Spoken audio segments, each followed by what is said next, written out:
Hi, Dai! Good afternoon. Long time no see. Wait lang. Punasan natin yung ating camera. Ayan.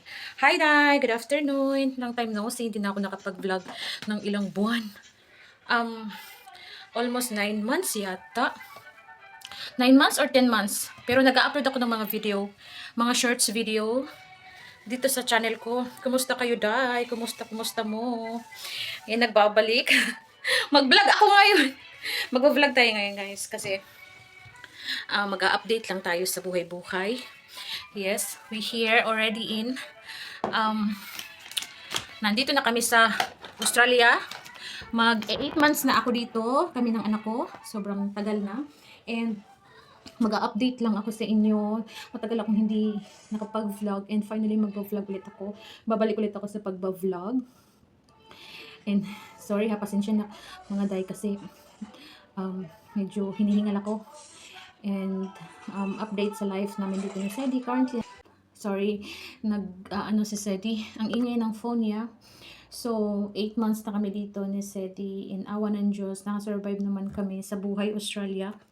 And unti-unti, nakaka-adapt na kami sa weather, sa panahon, sa klima, sa lahat-lahat, pagkain. And especially si Cedric. And this year, si Cedric is papasok na rin sa school. I-enroll na rin namin siya. And yun, maganda naman so far yung aming pamumuhay dito. Yun nga lang when it comes to environment and financials and dami magastos dito sa Australia, guys. So, okay naman so far. And isa sa dahilan ba't ako mag-vlog ngayon, gusto kong i-share sa inyo yung isa pang blessings na dumating sa amin ng partner ko and kay Cedric as well. Mag-update lang ako sa inyo sa buhay-buhay. Well, some of you naman na yung mga naging followers ko sa YouTube na mas naging close ko, kakilala ko, alam nila yung buhay ko. So, magla-life update lang tayo, mga day. And may good news akong sabihin sa inyo na I'm currently pregnant again. Buntis ulit tayo. Buntis ulit tayo, guys, for the third time around. Yes, I'm currently what is this? Ano bang tawag nito? 38 weeks pregnant na ako, mga Zay. Ayan, 38 weeks na tayong buntis. Hindi ako nakapag-vlog wala kasi akong hindi ako nakapag-vlog ng mga panahon na yun kasi ang busy and wala akong time na makapag-video sitting down or mag-video ng ganito. But I'm currently, for the third time around, buntis ulit ako for the last time. And yes, it's a baby girl. Pinagplanuhan namin to actually ng partner ko na magka-baby ulit. And luckily na wala pa kasi siyang baby na girl. And this is the first time baby na babae pa talaga. So, I'm currently 38 weeks now.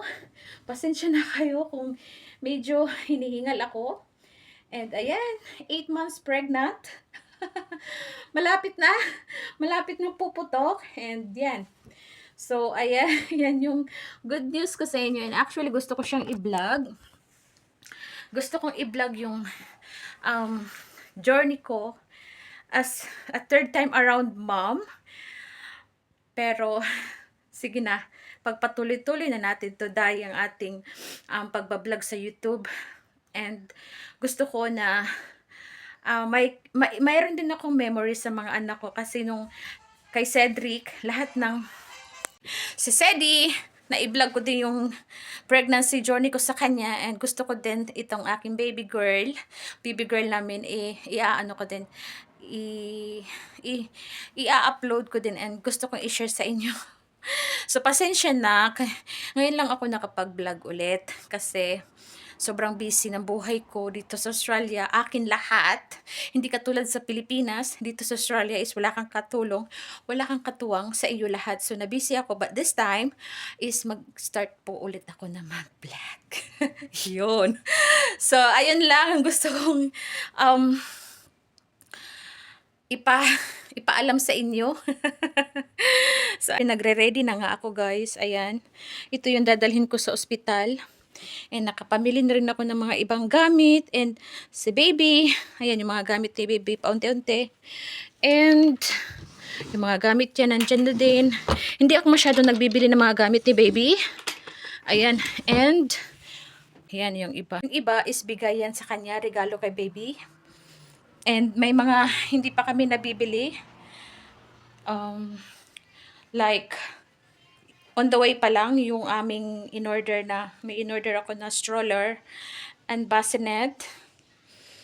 And yun na lang naman ang kulang sa akin. And nakabili na ako kanina, kami ng partner ko ng car set. Ayan yung aming car set and mirror. I-install namin yan. So, ayan. And that's it. So far yung aking nape-prepared na. Well, soon.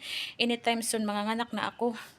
So, nag-unti-unti na ako na And, sabihin ko na din sa inyo, ang anak ko is babae. Ay, ano nga pala, nasabi ko na sa inyo kanina. It's a girl. But this is the last time that I'm going to be a pregnant woman because ayoko na, matanda na ako. And tama na yung isa lang. Yan, so nabigyan ko na ng isa yung partner ko. So it's enough, and enough na rin sa kanya yung ganun na isa lang yung aming baby. And si Sadie, si ito, and yung eldest ko na nasa Philippines, and enough na yun. And it's all good. So that's for today's video. Maraming salamat. At nag-update lang talaga ako sa inyo, guys. Thank you. I'll see you next time. Sa siguro. Yun pala. Sa mga iba-iba pang mga updates sa life natin. Okay? So yeah. See ya.